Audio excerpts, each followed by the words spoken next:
নমস্কার, স্যান্দন টিভিতে স্বাগত। সঙ্গে রয়েছি আমি মণিদীপা। চলে যাচ্ছি বিস্তারিত সংবাদে।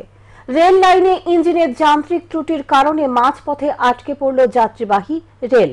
জানা গেছে, রবিবার রাতে পানিসাগর সংলগ্ন এলাকায় একটি রেল ইঞ্জিনে যান্ত্রিক ত্রুটির কারণে ইঞ্জিনটি রেল লাইনে দাঁড়িয়ে পড়ে।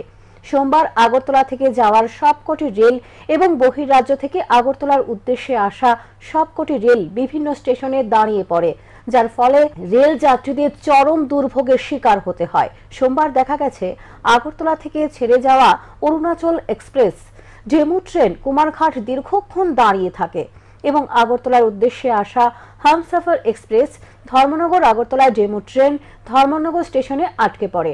আর এদিকে উভয় দিকে আসা যাওয়ার যাত্রীদের ঘন্টার পর ঘন্টা রেলে বসে থাকতে হয়।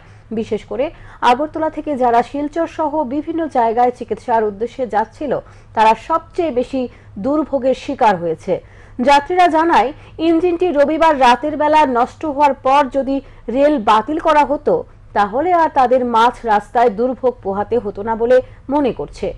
দাদা, ট্রেনটা এখানে আটকায় রয়েছে গেলে এখানে সামনে একটা ট্রেন ইঞ্জিন চাকা নাকি ডিস্ট্র্যাক্ট হয়েছে আর কি, বুঝতে পারতেছি না। অনেকক্ষণ হয়েছে দাঁড়িয়ে।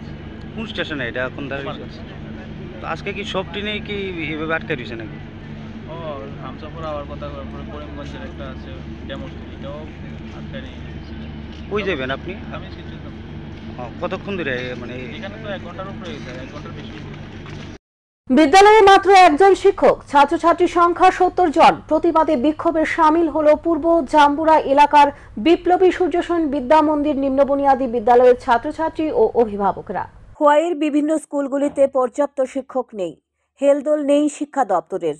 ফলে এক প্রকার বাধ্য হয়েই প্রায় সময়ে খোয়াইয়ের বিভিন্ন স্কুলগুলিতে তালা ঝুলিয়ে বিক্ষোভে সামিল হচ্ছে ছাত্রছাত্রী, অভিভাবক সহ এলাকাবাসীরা। ব্যতিক্রম হয়নি সোমবার।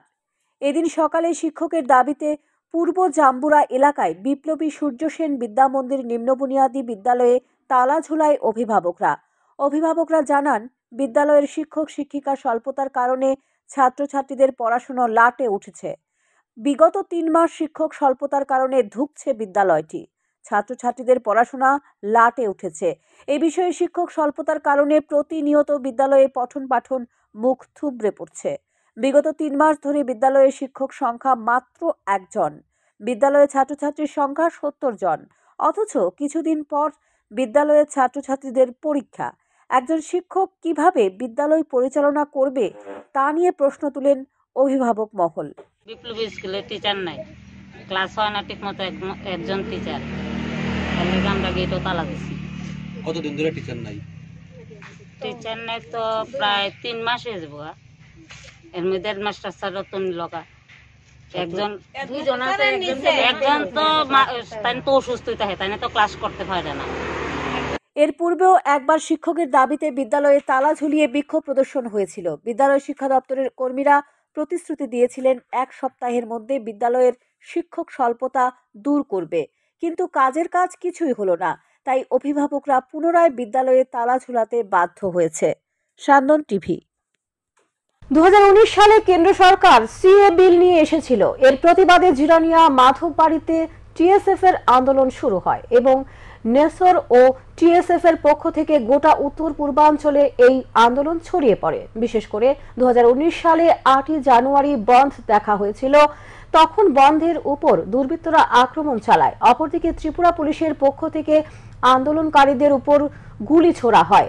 এই ঘটনার তীব্র প্রতিবাদ জানিয়ে 8 জানুয়ারি ব্ল্যাক ডে ঘোষণা করা হয়। অন্যান্য বছরের ন্যায় এবারও ব্যতিক্রম হয়নি। রাজ্যে এই দিনটি ব্ল্যাক ডে হিসেবে পালন করার উদ্যোগ নেওয়া হয়। সেই অনুযায়ী সোমবার সকালে রাজধানীর উত্তর গেট এলাকায় বিক্ষোভ কর্মসূচি সংগঠিত করে টিএসএফ। তাদের দাবি, এই ধরনের গণতান্ত্রিক আন্দোলনের রাষ্ট্রীয় বাহিনীর যাতে এই ধরনের কার্যকলাপ পুনরাবৃত্তি আগামী দিন না ঘটে। এদিন টিএসএফ টাউন এবং কলেজ কমিটির পক্ষ থেকে দীর্ঘক্ষণ চলে বিক্ষোভ কর্মসূচি। এদিন তীব্র ভাষায় প্রতিবাদ জানানো হয়। বিক্ষোভকারীদের হাতে ছিল কালো পতাকা। এই কালো পতাকা হাতে নিয়ে তারা বিক্ষোভ দেখায়। আপনারা সবাই জানেন, গত 2019 8 জানুয়ারি যখন কেন্দ্র সরকারের সিএবি যেটা বিলটা এনেছিল পার্লামেন্টে, সেই বিলের বিরুদ্ধে করে আমরা টিএসএফ এবং নেসু সারা নর্থ ইস্টে আমরা সেই বিলটির বিরোধী করেছিলাম। সেই বিলটার বিরুদ্ধে করে আমরা ত্রিপুরা রাজ্যে বন্ধ রাখতে বাধ্য হয়েছিলাম। কিন্তু বন্ধ চলাকালীন সময় 8ই জানুয়ারি যখন বন্ধ চলছিল, তখন দেখা গেল যে মাধববাড়িতে আন্দোলনকারীদের উপর কিছু গুন্ডাবাহিনী আক্রমণ চালায় আন্দোলনকারীদের উপর। পাশাপাশি ত্রিপুরা সরকারের পক্ষ থেকে ত্রিপুরার পুলিশ যেইভাবে আমাদের আন্দোলন যারা করছিল তাদের উপর যেভাবে গুলি চালিয়েছিল, সেই গুলি যে করছিল সেটা দেখে মনে হয় যে ত্রিপুরা রাজ্যে দ্বিতীয় জালিয়ানওয়ালাবাগ হত্যাকাণ্ড হয়েছে মনে হয়। কথা রাখেননি চেয়ারম্যান। ড্রেন নির্মাণে বড় সড় অভিযোগ ক্লাব কর্তৃপক্ষের। অভিযোগটি আমবাসা শান্তিপাড়া সুভাষপল্লী স্থিত অশোকপল্লী বিবেকানন্দ নগর এলাকার নেতাজি প্লে ফোরাম সেন্টার কর্তৃপক্ষের। আমবাসা এলাকার বহু বছরের সমস্যা হল শান্তিপাড়া সুভাষপল্লী স্থিত অশোকপল্লী বিবেকানন্দ নগরের জল নিষ্কাশন ব্যবস্থা। বাম আমলের 25টি বছর করব বলে চালিয়ে শেষে শোনা গেল টাকা নেই। 2018 সালে বিধানসভা নির্বাচনের পূর্বে বর্তমান শাসক দলের নেতারা 4টি পাড়ার মানুষকে প্রতিশ্রুতি দেন ক্ষমতায় আসলে দীর্ঘ বছরের জলজ্যান্ত সমস্যার সমাধান করবেন। সেই মতে 2018 সালের পর কাজও শুরু হয়। সম্প্রতি পূর্ত দফতরের মাধ্যমে কয়েক কোটি টাকা ব্যয়ে চলছে নির্মাণ কাজ, কিন্তু কাজের একাংশ জায়গায় চলছে নিম্নমানের কাজ সহ স্বজন পোষণের অভিযোগ। শান্তিপাড়ার শেষ সীমানা থেকে 60% কাজ শেষে উঠে বড়সড় অভিযোগ আমবাসা থানা রোডের পাশে রয়েছে নেতাজি প্লে সেন্টার, যার নিকাশি ড্রেনের ফলে 50%ই ভেঙে দিতে হচ্ছে, যদিও ক্লাবটির পুরো অংশটি পূর্ত দফতরের একোয়ার করা স্থানেই রয়েছে। তারপরও ক্লাবের সম্পাদক বলেন, এলাকার উন্নয়নের জন্য ক্লাবটি ভেঙে ড্রেন নির্মাণ করার জন্য। ক্লাব কর্তৃপক্ষের বক্তব্য হল, পূর্ত দফতরের কৌশলীদের ভুল পথে পরিচালনা করছেন কেউ। তারা চাইছেন ক্লাবকে ভেঙে দিতে, যার ফলে পূর্ত দপ্তর কর্তারা ড্রেন তৈরি করতে গিয়ে প্রয়োজন না থাকার পরও ক্লাবটির বিস্তর ক্ষতি করে চলেছে। অথচ পাকা ড্রেনটিকে সোজাভাবে করানো হলে কোনো সমস্যাই সামনে আসতো না, কিন্তু দেখা যাচ্ছে এলাকার চেয়ারম্যানের কথা মতো ড্রেন সোজা হচ্ছে না। চেয়ারম্যানের সাথে আমরা গেছি, কথা কইছি, চেয়ারম্যান কইছে ড্রেন সোজা হইব, আমাদের এটা আপত্তি নাই। তাহলে এখন আপনারা প্র্যাকটিক্যাল দেখেন ড্রেন সোজা আসেনি, ওইখান থেকে ড্রেন কার বইছি কার, তাহলে ওইখানে যদি ড্রেন কার ভয় আমাদের ক্লাবটারে বাঁচিয়ে নিতে, আমরা কি ক্লাব এখানে কেউ মাফিয়াগিরি করতেছি, না আমরা এখানে কেউ লোক ঝগড়া করতেছি, না এখানে দাঙ্গা করতেছি যে আমাদের ক্লাব ভাঙতে হইব? ক্লাব অলরেডি আমরা খালি করে রাখছি, কন্ট্রাক্টরের কাছে হ্যান্ড ওভার করে দিয়ে রাখছি যে তোমরা যেদিন মনে হইব তোমরা ক্লাব ভাঙে লাও, মেশিন দিয়ে কাটাও, যা খুশি করো, ক্লাব তোমরা নেও, আমাদের কোনো আপত্তি নেই। ক্লাবের সামনে অলরেডি ড্রেন হয়েছে, তাহলে এই জায়গা থেকে যদি ড্রেন মুস্ত্রা খাইতে পারে, প্রাণ করতে পারে, সুদা না দিতে পারে, তাহলে আমার এখান থেকে ক্লিয়ার ক্লাবটার বাসে তারা করতো না। ক্লাব কর্তৃপক্ষের দাবি, বিষয়টি নিয়ে পুনরায় চিন্তাভাবনা করার প্রয়োজন পূর্ত দপ্তরের কর্মীদের। এখনো হাতে সময় আছে। ভুলটা ভুলের মাধ্যমে শেষ করলে পরবর্তী সময়ে আরও নানান সমস্যার জন্ম দেবে, যা বাম আমলে থানা রোড করতে গিয়ে তৈরি হয়েছিল, আজও তার নিষ্পত্তি হয়নি। ব্যতিক্রম হবে না ড্রেন নির্মাণের কাজ বলে আশঙ্কা প্রকাশ করছে সকলে। সান্দন টিভি। প্রধানমন্ত্রী নরেন্দ্র মোদী ভিডিও কনফারেন্সের মাধ্যমে সোমবার বিকশিত ভারত সংকল্প যাত্রার সুবিধাভোগীদের সাথে মত বিনিময় করেন। অনুষ্ঠান শেষে প্রধানমন্ত্রী সুবিধাভোগীদের উদ্দেশ্যে বক্তব্য রাখেন। এদিন সারা দেশ থেকে বিকশিত ভারত সংকল্প যাত্রার কয়েক হাজার সুবিধাভোগী এই অনুষ্ঠানে যোগ দেয়। এই কর্মসূচিতে কেন্দ্রীয় মন্ত্রী, সাংসদ, বিধায়ক এবং স্থানীয় স্তরের প্রতিনিধিরাও অংশ নেন। এদিন বর্দোয়ালি মণ্ডলের উদ্যোগে আয়োজিত প্রধানমন্ত্রী এই অনুষ্ঠান শুনেন মেয়র দীপক মজুমদার, প্রদেশ বিজেপির মুখপাত্র নবেন্দু ভট্টাচার্য সহ অন্যান্যরা। মেয়র দীপক মজুমদার বলেন, দেশের বর্তমান সরকার সিদ্ধান্ত নিয়েছে 2047 সালের মধ্যে এক নতুন ভারত গড়ার। এরই অঙ্গ হিসেবে গত 15ই নভেম্বর যে ভারত সংকল্প যাত্রার সূচনা করেছেন, সেটা সকলের মধ্যে পৌঁছে দিতে চাইছে সরকার। তাই সরকার যে জনকল্যাণমুখী কর্মসূচিগুলি গ্রহণ করেছে, সেগুলি যাতে সমাজে অন্তিম ব্যক্তি পর্যন্ত সঠিকভাবে পৌঁছায়, তার জন্য আজকে এই ভিডিও কনফারেন্সের আয়োজন করা হয়েছে বলে জানান মেয়র। যশস্বী প্রধানমন্ত্রী নরেন্দ্র মোদীজি ভারত সংকল্প যাত্রার